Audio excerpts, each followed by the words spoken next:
Shalom, this is Love Herself. I'm with Love Himself, Yahweh, God Almighty. This is part 3. Yahweh goes on to say, coming from Oklahoma, once called Bethlehem by me, he says, I named Oklahoma that.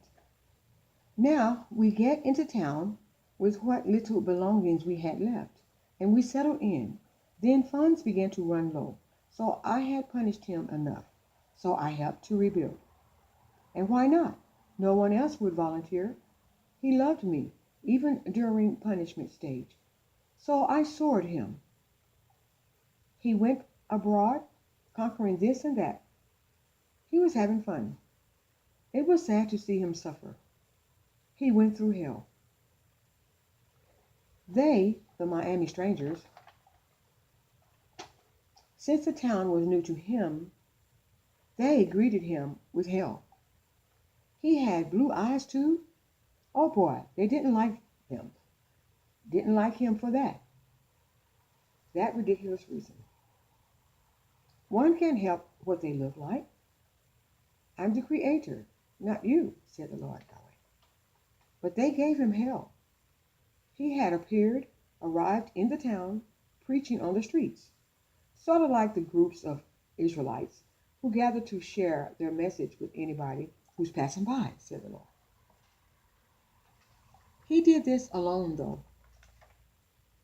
I tried to recruit with him, but no one would listen. Not long enough to join. He had plenty of brothers and sisters from his hometown, Enid, where he was raised, but they still believed in Jesus, so they wouldn't travel with him. See how special he was to me, said the Lord Yahweh. He went to shelters eventually, right there in Miami. I had to bail him out, said the Lord Yahweh.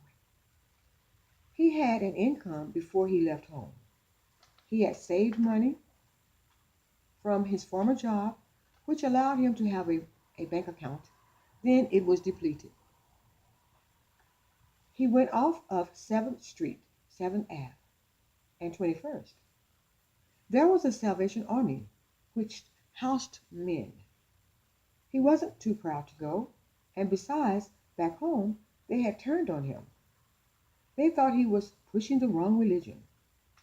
Now they're afraid to go to churches. Nowadays, they think they might get shot. So they're unsure of what religion to patronize now.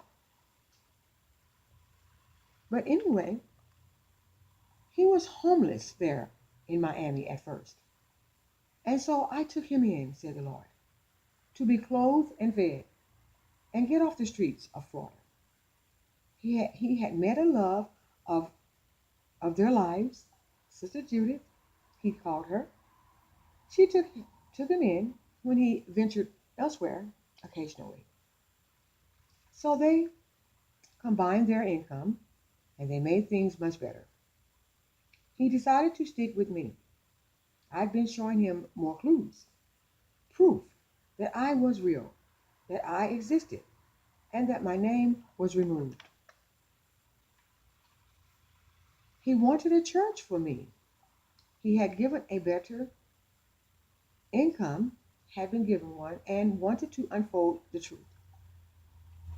Doors were closed in his face, though, eventually, so he grew tired and thought of giving up. Then I came through with another plan, said the Lord Yahweh. It worked for a bit, but the people were slow at receiving it. So he left Florida. He grew tired of walking the streets and preaching. Then he was trying to build consciousness to sleeping elephants. Please go to part 4